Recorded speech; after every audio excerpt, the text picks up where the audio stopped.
Now, South Africa is gearing up to commemorate the Day of Reconciliation amid a survey which shows 2 out of 3 South Africans don't trust other race groups. The official commemoration event will be held in Port Elizabeth under the theme Bridging the Divide, Building a Common South African Nationhood Towards a National Developmental State.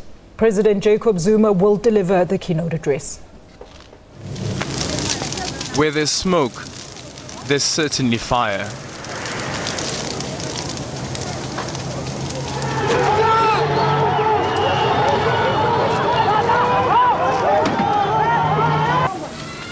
Where stones were being hurled, fire shots could be heard. At times, the enemy was within. But more often, it was the government of the day.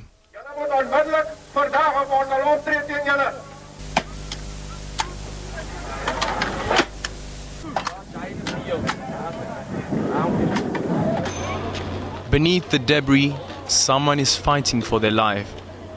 Some lucky enough to escape with a scar, others paid the ultimate price. Our past is brutal.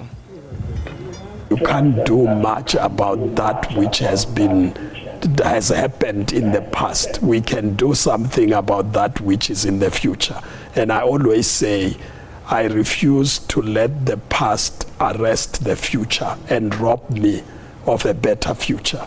Indeed, you must recognize the past. We can't forget. I mean, I've got a back pain that comes from torture and detention. But, but I mustn't be focusing on that and then kill the future, to use this word kill in a special way. We need to build a new South Africa.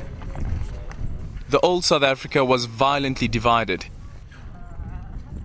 The victims relived the tragedy at the Truth and Reconciliation Commission. The recounts unbearable, and the anecdotes too much to handle. This was an attempt to heal the nation, the Rainbow Nation that is. The president of the day committed to fostering unity. I do hope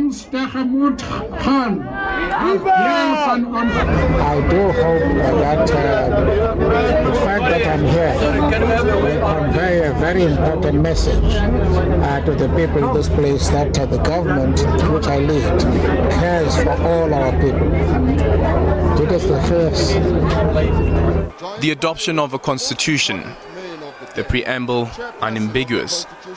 We, the people of South Africa, recognize the injustices of our past, honor those who suffered for justice and freedom in our land, respect those who have worked to build and develop our country, and believe that South Africa belongs to all who live in it, united in our diversity.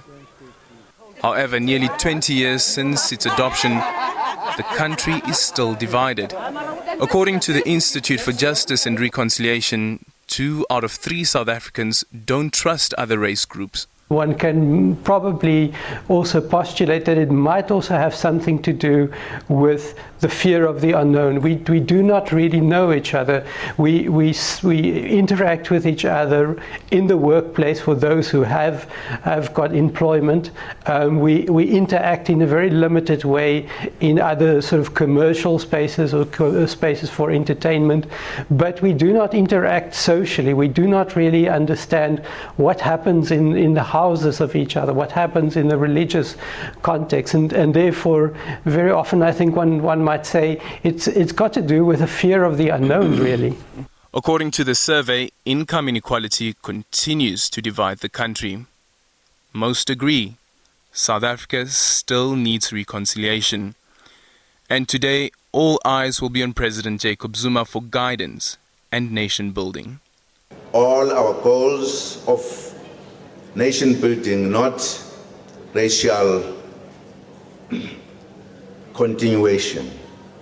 We believe non-sexism will succeed. Prosperous society will triumph. The unity of our nation will continue. South Africa first, we should always say South Africa comes first. Together, we move South Africa forward. Thank you very much.